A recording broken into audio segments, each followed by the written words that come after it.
Hey everybody, I'm Radney Foster and I'm from Del Rio, Texas, but I'm right here at the Riverfront Revival and this is a little back porch session in a chapel, no less. This is called Just Call Me Lonesome.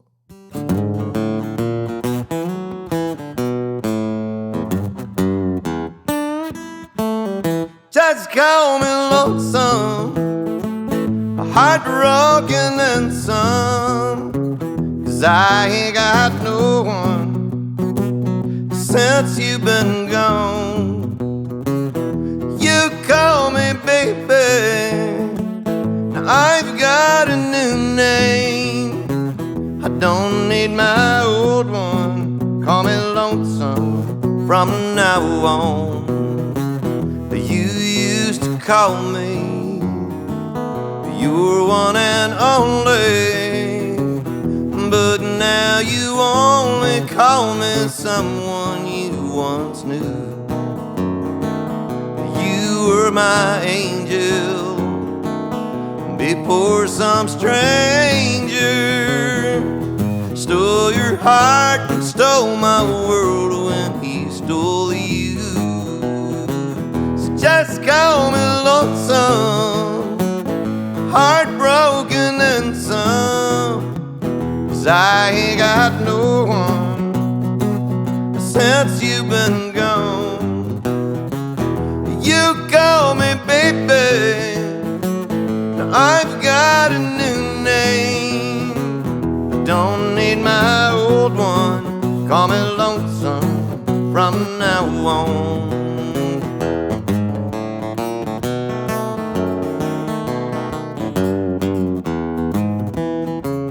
I see you with him and fall apart again, remembering when I was the only man you needed.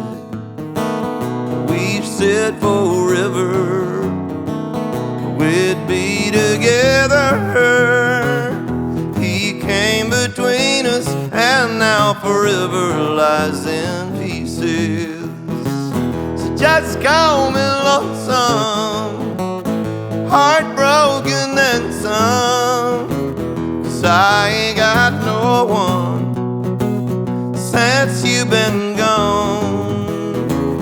You call me baby, now I've got a new name. I don't need my old one, call me lonesome from now on. Don't need my old one, call me lonesome from now on.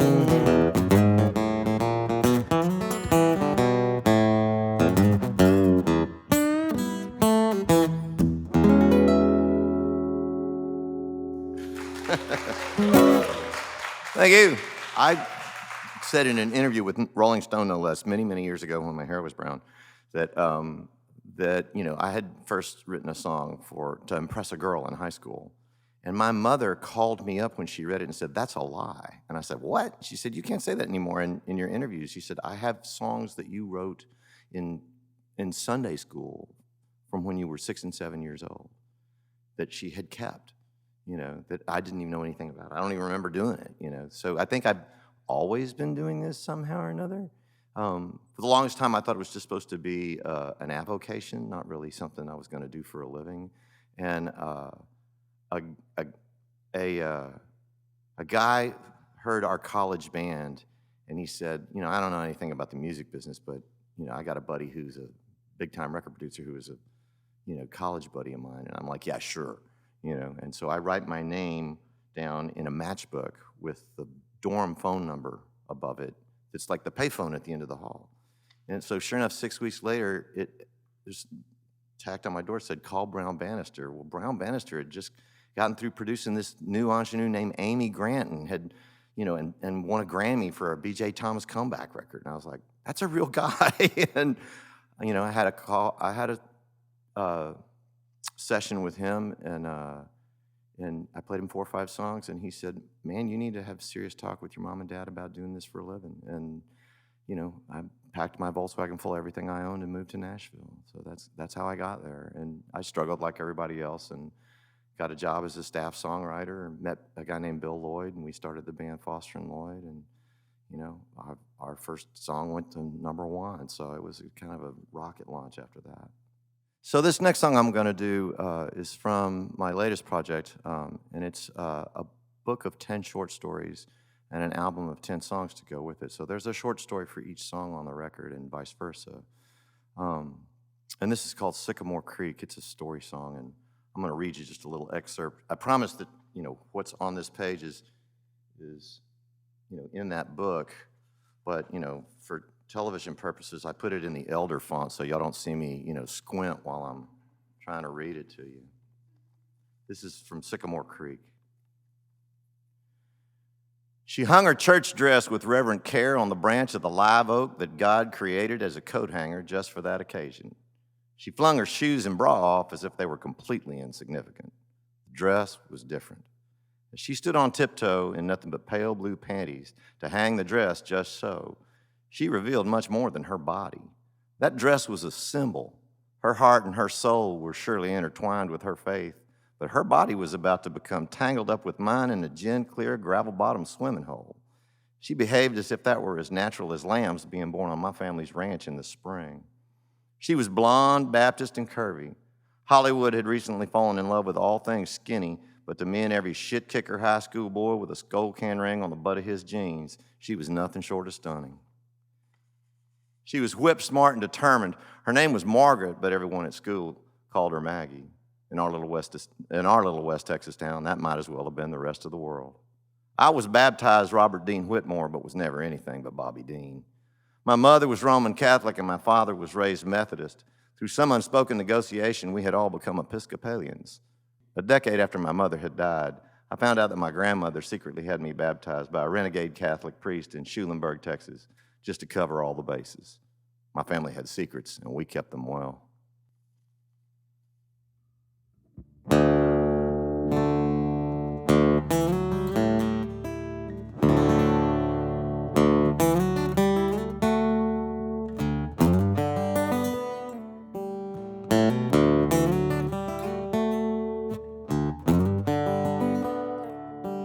I can see her in that water, church dress hung up in a tree, splashing, flirting, laughing, teasing me. An afternoon of secrets, swimming naked in a pool of dreams. The last high school summer dripping dry by Sycamore Creek. She kissed me one last time heading home, and I'm still haunted by what she said when I'm alone. She said, you got a chance to be free of all these small town strings that tie the rest of us down. So boy, quit your hanging around, take that guitar and run faster than the setting sun. And you can write a song later about my memory. You can always come back, you can always come back to Sycamore Creek.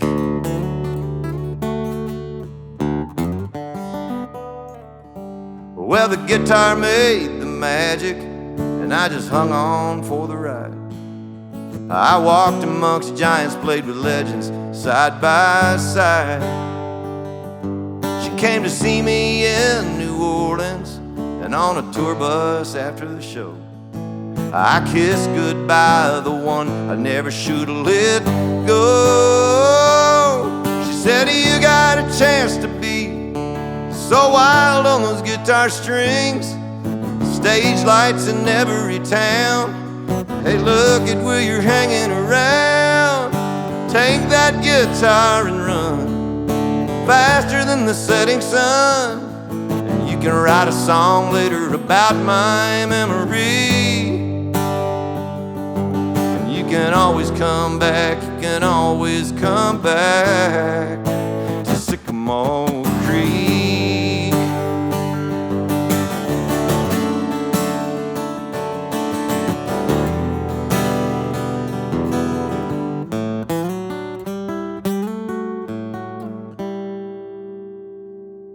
Well, I knew she'd gotten married, and I always forget the guy's name, but he played tight in the year that we won district. It got bad and it got ugly. Through tears one night she called me, and I drove 10 hours to the water. I couldn't resist it. I said, girl, you got a chance to be free of all these small town strings and cut the ties that keep you down. She said, girl, quit your hanging around. Take this money and run faster than the setting sun. And she soaked my shirt, crying over memories. I said, don't ever come back, no, never come back to Sycamore Creek.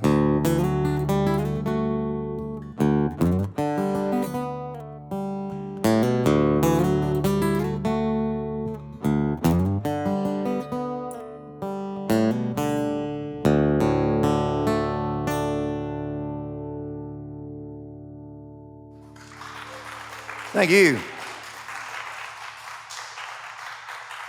Thank y'all. What inspires me to write?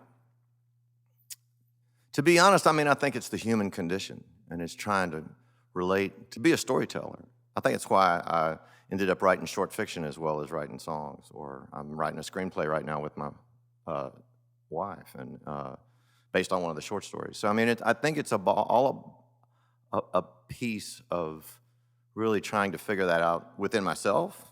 You know, I think most songwriters have some sort of self-reflection that makes them want to dig a little deeper into their own, you know, messes.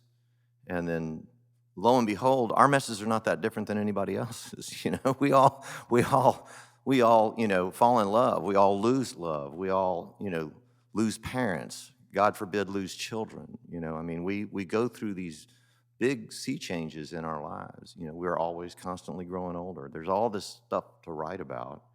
And, you know, somehow at a young age, you get it in your head that, you know, somebody ought to listen to you, which is narcissistic. But then I think at the same time, you end up getting this thing that's like, well, you know, when you figure out something that really relates to somebody, it's almost humbling. And, you know, and that kind of knocks some of that stupidity out of you, to realize it's like, wow, this is a bigger thing than just getting everybody to dance in a club. So this year is the 30th anniversary of the release of my first solo record, Del Rio, Texas, 1959. And that first song that I played, Just Call Me Lonesome, was the first single off of that record. And how we got to 30 years, I have no idea. But, you know, we're out on tour celebrating the 30th anniversary of this album, and this was a #1 single off of it, so it's called Nobody Wins.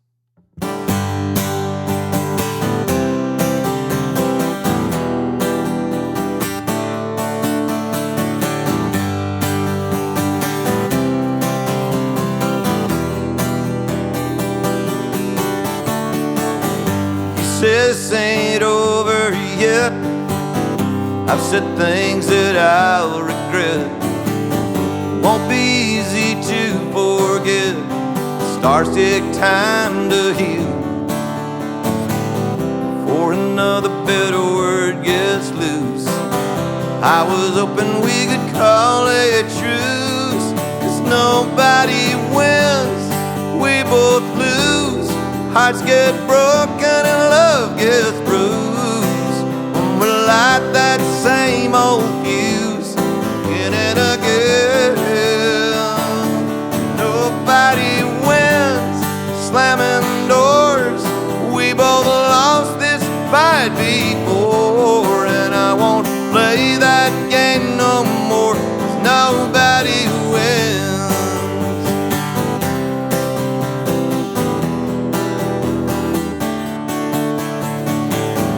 Darling, we got too much pride. It don't matter who's wrong or right. Honey, love ain't black and white. It's the way I feel about you. All I wanna do is hold you tight. I can't take another angry night when nobody wins, we both lose. Hearts get broken and love gets bruised when we light that same old fuse again and again. Nobody wins, slamming doors. We both lost this fight before, and I won't play that game no more, 'cause nobody wins. I know something's bound to break if we don't win. Baby, what's it gonna take? Nobody wins, we both lose. Hearts get broken and love gets bruised when we light that same old fuse again and again. Nobody wins, slamming doors. We both lost this fight before, and I won't play that game no more, 'cause nobody wins.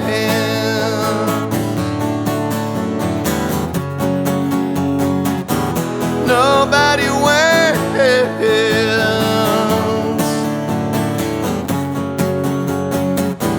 Nobody wins.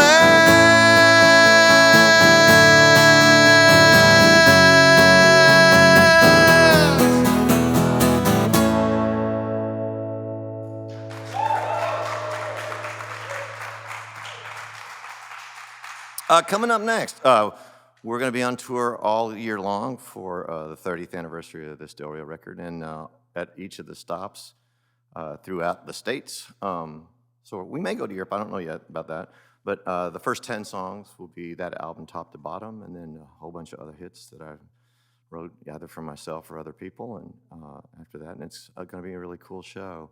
Also, I'm writing a second book of short fiction because that one was, such a hit. Hey, everybody, thanks for having me at Garden Gun. I had a blast. See y'all soon.